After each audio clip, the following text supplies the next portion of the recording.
I'm hearing more and more women, more and more mothers in early motherhood feeling this disconnect of unfulfillment, of I'm not fully expressed, I've lost me.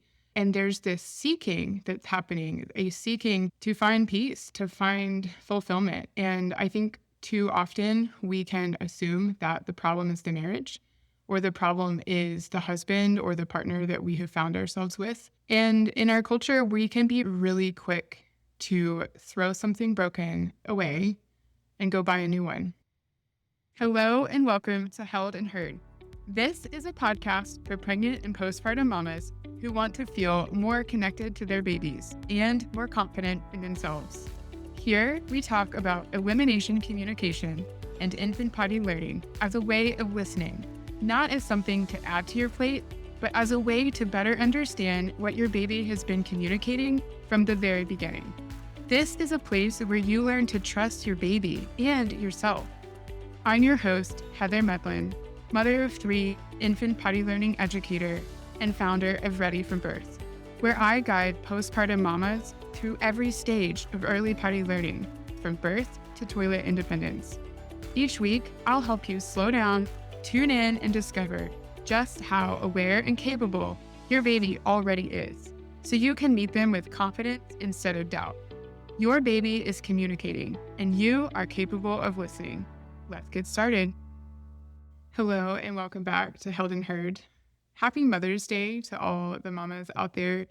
I am recording this on Sunday morning. It is Mother's Day here in the U.S., and I've got my reheated cup of coffee here. My baby is napping upstairs, and my husband and my older 2 kids are at the other house finishing packing up stuff. This is my first episode recorded in the new house. We just moved yesterday, and so I am here after a very short night of sleep. I got less than 4 hours last night, and so I am struggling right now. But if you have ever moved littles into a new house, you know the unfamiliarity of it. It takes longer for everyone to get to bed. Nobody sleeps well, and everybody wakes up early. So we are making do over here. But I have a very special episode for you today. I want to have a conversation about something that I don't think is talked about enough when it comes to motherhood and postpartum and taking care of babies. So this one's going to be a little bit EC adjacent, but I think it is incredibly important nonetheless. So I heard a podcast shared by one of my dear friends and mentors recently, and she was interviewing another mom and another creator. And there was a conversation that came about that really struck me. And it made me think about a very common phenomenon that I'm seeing happening more and more frequently, that I'm hearing about more and more frequently, and I think is actually really detrimental to our children, our families, and even ourselves. And this mom was sharing that her daughter is preschool age, and she shared that she decided that she wanted to leave her marriage because it felt fine. It was good on paper. It just felt fine. She felt like they were just coexisting as roommates, and it really wasn't fulfilling her. It wasn't lighting her up. She didn't feel fully expressed. And she and her husband made a choice to dissolve the marriage, and she has moved on to another relationship. She's now co-parenting with her past husband. And her story is really not what I'm trying to talk about here, because that's her personal business, and I'm not trying to throw her under the bus or anything like that. I'm observing a pattern, and it's not just her. I am hearing more and more women, more and more mothers in early motherhood feeling this disconnect of unfulfillment, of I'm not fully expressed, I've lost me. And there's this seeking that's happening, a seeking to find peace, to find fulfillment. And I think too often we can assume that the problem is the marriage, or the problem is the husband or the partner that we have found ourselves with. And in our culture, we can be really quick to throw something broken away and go buy a new one. This is true for our objects, our tools, our phones, our computers, our clothes. We are in a very fast-paced, buy it, use it, throw it away, single-use culture. And I'm starting to see that happen more and more in relationships, in our primary partnership with our husband or the father of our children. And I'm bringing this up today because this is something that has affected me and my life very deeply. If you have followed me for any amount of time, then you know that I have been through it myself. My now husband and I have been through the ringer with our relationship, with our now marriage. We have 3 kids together. I'm getting ahead of myself. I think I'm going to back up and give you some context. So this is a podcast about elimination communication, but EC is happening at a time in your life when you are early postpartum. Often first-time moms find me and want to try this. And so this is happening at a time where everything about your life has been turned upside down. And the statistics show that the first year of marriage creates the highest probability of divorce or separation of any part of your marriage life. Any part of your marriage life. I don't have the exact numbers in front of me, but the probability that a couple will split up during the first year postpartum after the first child is born is absolutely astronomical. According to a 2016 Swedish study by Hansen and Alborg, the separation rate of parents peaks when the first child is 18 months old. Factors associated with separation are lack of intimacy, stressful conditions, parenthood strains, poor communication, and lack of commitment. I am hearing this from friends. I'm hearing this from women in my community, in the listening circle. I am hearing this from podcasts and other creators. This is becoming more and more prevalent in our time. And I think that's because we as a culture do not value marriage the same way that we have in generations past. With this dawn of everything is available to us, women can be self-made, women can have all the money. As we get more and more freedom, more and more autonomy, there can be this tendency to think that we don't need a husband unless he is perfect, unless he is checking all the boxes, doing all the right things. We never have conflict. We never fight. He's perfect with the kids. And if he's not, if we feel like he's a sandbag in our life, we can be so quick to throw it out. And I want to address this because it affects every part of your life. Your relationship with your husband or your partner affects every part of your life, and it affects your children deeply. And so you cannot expect for EC to go well if you live in a household full of conflict, separation, instability. These things are going to affect your child just like they're affecting you.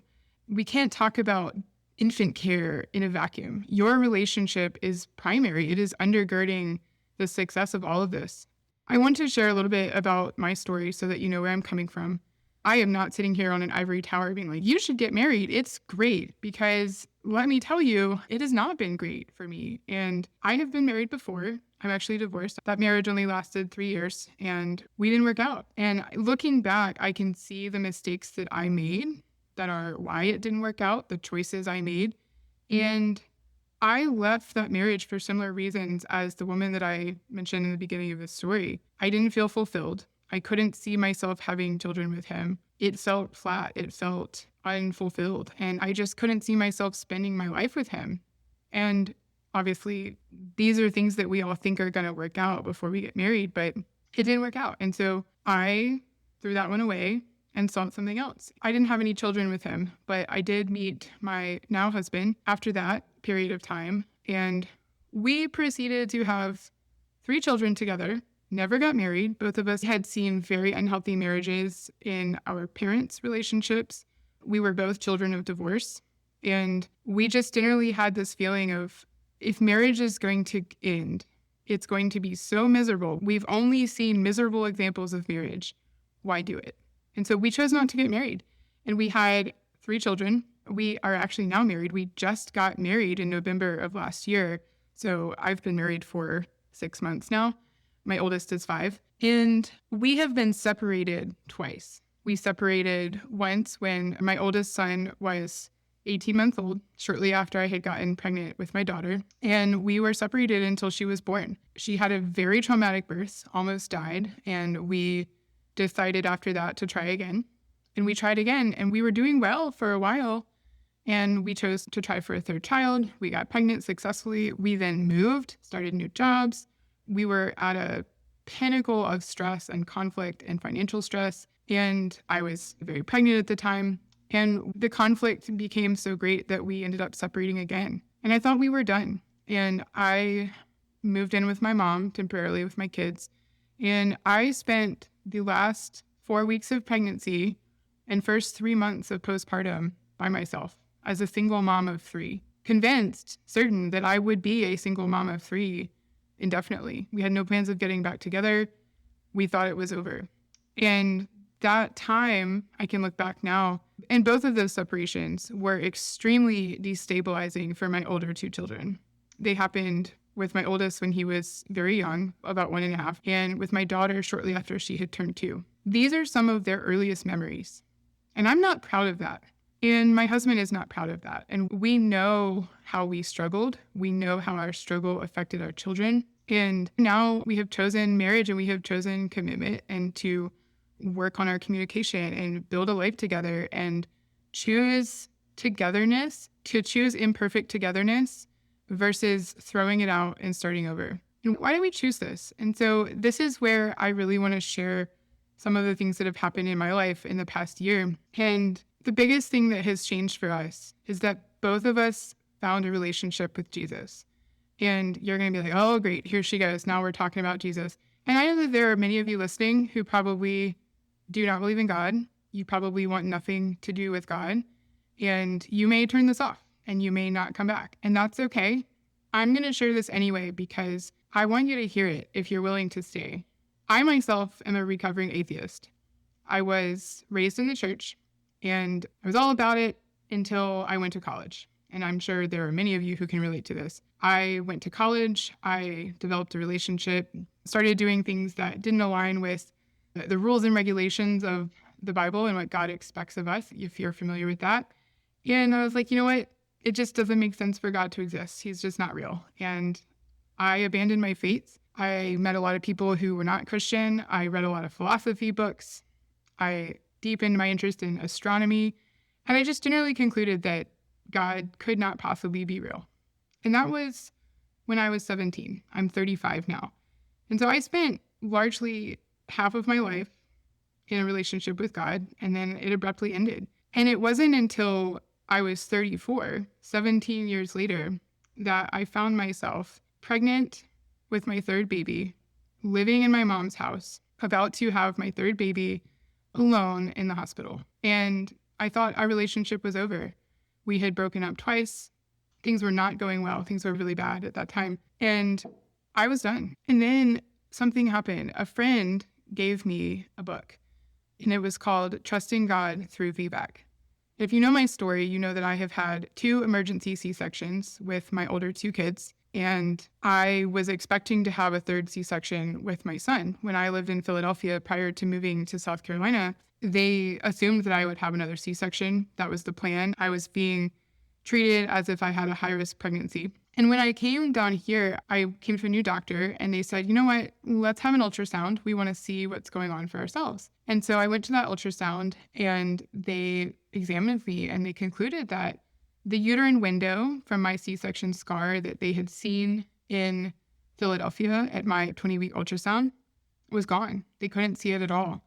And the bicornuate uterus that they had seen visibly with their eyes in my previous 2 C-sections was not visible on ultrasound anymore. My uterus had changed shape from a heart shape to a balloon shape, which is how it's supposed to be. And by the way, my uterine anomaly is what is largely the cause of my previous 2 C-sections. It made carrying the babies, getting them in proper position, and birthing them very difficult. And so my uterus healed. It healed. And I was able to try for a VBAC. My doctor, my OB said, you know what? I see no visible reason for you to undergo a C-section. There's no reason that you can't try for a VBAC if you want to. And so I said, okay, let's do it. And that's when my friend gave me this book, Trusting God Through VBAC. And I started reading it. And that was really the first time that I encountered God again in a way that I began to really trust him with my life, with my child, and to have this hope that this could happen. And I started reading the Bible after that. And I actually read a children's Bible to my son, my oldest, while we were staying with my mom in her house. And if you've seen one of those, they're just short stories and they're very simplified. But I read all the way through it and I was like, wow, this is a fascinating story. And I had never read it for myself. I had never really read the real Bible, even as a child and a teenager. I had tried, but I just couldn't get into it. I couldn't understand it. And I started to read it and it was fascinating to me. And I wanted to know more. And so I joined a Bible study with some friends and I started to read through it. And the deeper I got, the more I wanted to know. So fast forward, I'm in the hospital by myself with my doula, the father of my children. My now husband was not there. I am laboring with him and I had been pushing for many hours and he was not doing well. My baby was really big. He was 9.5 pounds when he was born and I had 2 C-sections before. And the doctor kept trying to tell me, it would be safer if we could just take him out as a C-section. They were so worried about the what ifs and the maybes and that this could go wrong that they were just trying to hedge their bets and get him out. And at this point, I had transitioned. I had half an epidural because it only took on one side and I was still having excruciating pain on the left side, especially around my scar where I had my 2 previous births. And I screamed at them, at everyone in the room, and I said, God did not bring us this far to leave us now. And I knew without a shadow of a doubt that I was going to birth my son vaginally and he was going to come out just fine. And I did not need a C-section. I knew it. I believed it. And that's exactly what happened. Now, he did get stuck on the way out. He ended up with a shoulder dystocia. He was really large. And they flipped me over onto my back and they were like, push. And I was like, I'm not having a contraction right now. And they said, push anyway. And so I just gave this gigantic push and they pushed on my belly and they got him out and he came out. But I ended up with a 4th-degree tear, y'all. If you know what that is, you can go look it up. But it is like you are torn wide open the entire way down. And it took longer to sew that up than my general C-sections. But you know what? My son was fine. They checked him out. He had no injuries from birth. He was breathing. He was doing well, and he was fine. And I got to hold him right away, which had not happened with either of my 2 previous C-section births. My daughter, like I said, she had almost died in birth, and I didn't even get to hold her until she was 5 days old. So I got my miracle birth. I had a VBAC after 2 C-sections against all odds after my uterus was literally healed from having a genetic physical anomaly, a bicornuate uterus, into a normal functioning uterus that was able to birth my baby, my 9.5 pound baby vaginally. And that experience rocked my world. That was that moment where I was like, oh, if I trust him, God has got me. I do not have to do this on my own. There's a verse I love, and I'm terrible at memorizing the scripture and knowing what chapter and verse it is, so I'm not going to be able to quote it off the top of my head. I'm recording this on less than 4 hours of sleep right now. But it says, with man, it is impossible, but with God, all things are possible. And when you believe that, and you truly believe that God has got you and he's walking with you, you can do anything. You can trust him. And I am seeing that over and over again. And so it was that seed of faith, that experience of really truly being held by the Lord when I was alone, that I knew God's got me. And that changed everything for me. And so to bring this all the way back to marriage, it was shortly after that time, I was maybe a month postpartum, when I had coffee with a friend. She shared some of her story and some of the incredible things God has done in her life. And she planted this seed of like, Heather, you have to work things out with Clay. Clay is my husband's name. You have to work things out with Clay. Even though you're not married, you have 3 children with him. He is your husband. And God desires for you to reconcile. And God can make it possible for you to reconcile. And I was like, no way. No. I didn't want that. That's the thing. I didn't want that. I didn't even like him at the time. Frankly, I wanted nothing to do with him at the time. He was making my life miserable. We were at odds. We were doing the child pickup and drop off, and there had been some things happen. So this was an unfathomable suggestion, y'all. She planted the seed, and from then on, over the next few months, I had conversations with others in the church who shared their incredible stories of redemption and reconciliation with their husbands, where they had been completely broken. There was alcoholism, there was infidelity, there was abuse. And over sometimes long periods of time, they were able to completely heal that, reconcile, and rebuild a marriage built on joy and peace and love. And what I realized was that if that's possible for them, that's possible for me. And I was having conversations with other wise people in the church that I trust that are more experienced than me. Everything I was reading in the Bible just kept pointing me back to this idea that God desires for me to be in a marriage with the father of my children. He desires for our family to be complete, to be whole. And I was like, I don't really want that. And I was praying about it because I was developing a relationship with God through prayer at this time and through seeking him through the word. And I was praying about it and I was like, God, you can't be serious. This man is terrible for our family. He is not good for me. He's not good for our children. And I really believed that. I was like, I don't even like him right now. And the more I kept praying about this, the more God was like, nope, I want you to get married. Don't you marry him. I don't even want you to just forgive him and reconcile with him and have a healthy co-parenting relationship. No, I want you to marry him. And I was like, no, I just don't want to do that. And so fast forward, this was probably in July, and he started coming around to help with the children while I was at work. And that was the opening where we started talking. And if you followed me on Instagram during that time, then you probably saw we were spending a little bit more time together. We started talking. And I came to find out that during this same period of separation, he found a relationship with Jesus also. This was never a part of our relationship previously. God was never at the center of our marriage. We individually had a relationship with God, our own understanding of who he was, which was not biblically based at all, very new agey concepts, I would say. And as we both were in this very broken, very difficult, painful time, because he wasn't even around for the postpartum. And y'all, I told my story about potty training my third baby during postpartum before 10 weeks. I was doing this alone. This was that time that I'm talking about. I was alone with 3 children doing EC with my baby, completely potty training him during this time, while also going through this separation, being alone, raising 3 children, trying to care for a house on my own. This is what's possible, not only with EC, but when you trust God to be on your team and to support you and aid you in all of the things that you're doing when you trust him and you choose to follow him. And the resources available to you when you do this are mind-boggling. And so during this time, we began to talk. We discovered that we had each found a relationship with God during this time. And we started to meet with our pastor of our church, and he helped us work through the painful situations that we had been through. He helped us find forgiveness and reconciliation. And we were able to forgive each other for everything that had happened and let it go and choose a future together. And we decided to get married.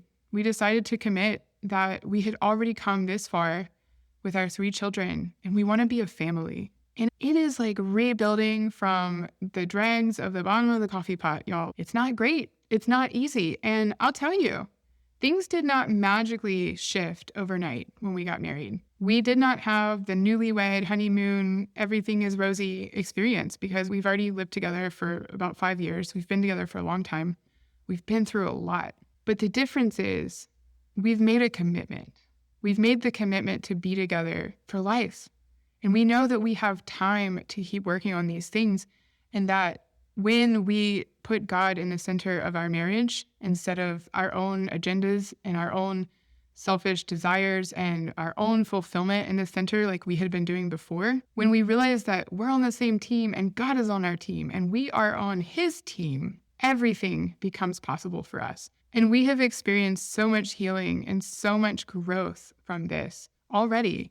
And things are not perfect. We just moved yesterday, and were there some moments where I was like, whoa, baby, I just want to walk out the door right now. You betcha. Things are not perfect.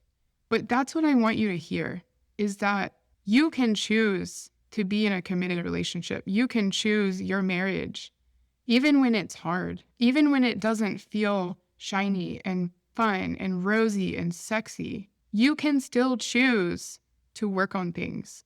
And you can choose to seek connection, to repair, to seek forgiveness. If things aren't great, there's something that you can work on. And oftentimes it's not the person on the other side of the table. It's you. It's your heart and what you're seeking after. And I'll tell you, in my first marriage, I thought my husband was the problem. I thought that if I just found a different man that I was more compatible with, that things would be so much better, that I would find that great love that I believed I was capable of having. And then when I found my now husband and we were 18 months into parenthood and the same things were happening again, what I realized is it's not my partner. It's not even me. It's the fact that we're seeking fulfillment from things that are never going to provide the fulfillment that a relationship with God can provide. And we're seeking it in the wrong places. And when me and my partner, the father of my children, chose to turn our attention towards God and put him in the center where he should have been all along, that is what changed everything. That is what allowed us to forgive each other and reconcile and try again and choose marriage and choose commitment. And it is a journey. It is a challenging journey. Marriage is not easy. I'm never going to come here and be like, marriage is great. You should do it. It is the best. You will never suffer a day in your life. No, marriage is hard and it requires work. It requires attention and commitment and constant tending, just like a child does, every day of it. But the benefits of being in the marriage and choosing a family that is whole and stable and supportive for your children and for your own growth with each other and with God, it is worth it. And that was one thing that I learned through all of this. Is when we were going through premarital counseling with our pastor, he told us something that no one had ever told me before. He told us the purpose of marriage. And I thought I knew the purpose of marriage. I thought I knew all the benefits. I was raised in a Christian household of married parents who later got divorced. But I thought that marriage was about finding somebody that you loved, that would make you happy, that you were compatible with. What I did not realize was that the actual biblical purpose of marriage, if you read through Genesis and they talk a lot about it in Corinthians, the purpose of marriage is to deepen your relationship with God through spiritual intimacy with your spouse. Wow. Has anybody ever told you that? The purpose of marriage is to deepen your relationship with God through spiritual intimacy with your spouse. It does not promise it's going to be fun or rosy or sexy or cute. It is about the growth that comes through spiritual intimacy and raising a family and going through the challenges and difficulties of life together. I was telling my husband that I wanted to have this conversation a few days ago, and I was explaining about the podcast that I heard and just my concern with this throwaway culture and how that is starting to seep into marriages and families. And this impacts children for a lifetime, y'all. I've seen it in my own children. They are not immune to the trauma of what has happened so far. And we are rebuilding and we are doing so much better. But I've seen it firsthand. It has an impact. You cannot ignore that in service of your own personal fulfillment. So I was explaining this to him and how I think that this conversation needs to be had and needs to be said. And he made this really interesting comment. He said, what I want people to know is that the value in repair of a relationship is not in having a working relationship itself. It's in the growth of learning how to fix a broken one. So I want to leave you with that. If you are struggling right now in your marriage or your partnership, if that is feeling overwhelming and you're hurting and there's conflict and there's yelling and there's pain, I just want to encourage you because the value is not in walking away and finding a new one that works better than the one you've got. Because I'm going to tell you, I know this from my own experience. If you don't fix what's in your heart and yourself, the same problems are going to come up no matter which partner you find yourself with. You're going to keep running and running and running, and you're never going to find fulfillment because the problem is inside you. It's in your heart. And if you can choose to stay, choose commitment, choose to work on what you already have, and to grow through the process of fixing what's broken, that is the value and the tools that will serve you for a lifetime. And I promise you, you're going to find more fulfillment, more joy, more peace in your life, in your marriage, and in your family if you can choose that path. It's not the easy one, but it is the one that is going to bring you peace and joy over time. Thank you so much for listening today. I know this was wildly different than what we usually talk about, but I just felt this really pressed upon my heart to share with you. And I know that our relationship with our spouse is at the core. It's undergirding our family life in so many ways. And I have struggled a lot in this area, as I've just shared with you. And we're still struggling. Things are not perfect. We're still fixing, we're still growing, we're still learning. I wanted to let you know that you're not alone in that, and it is not wrong to choose to stay in something that doesn't feel perfect.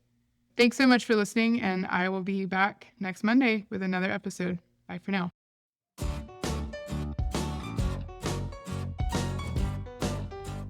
If you loved today's episode, would you take a moment to help me reach even more mamas with this message? Leave me a review or share this with a friend. You can help even more families discover what's possible.